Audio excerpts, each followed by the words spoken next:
It's finally beginning to feel like spring here at Quarry Hill.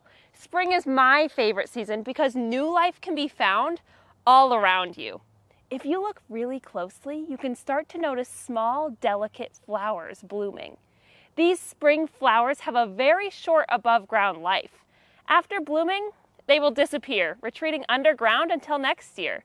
This is because native spring wildflowers have a very narrow window of time to complete growth, photosynthesis, reproduction, and food storage.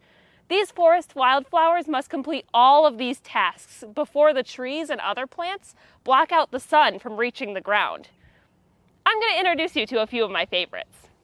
Like these ones behind me are called a bloodroot flower. Notice these little white flower petals, and in the middle it's yellow. Now these flowers don't produce any nectar. Instead, they rely on solitary bees to collect the pollen, which is really important for their young. Now they're called a bloodroot flower because the sap in the stem and the root of the plant is a dark red color that looks kind of like blood. Let's move on to the next flower.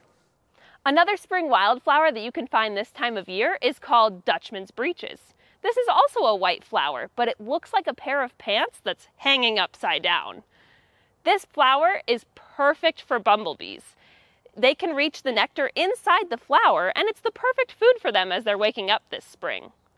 Now, one of my favorite spring wildflowers is the bluebell. These tiny blue flowers look like little trumpets all in a cluster.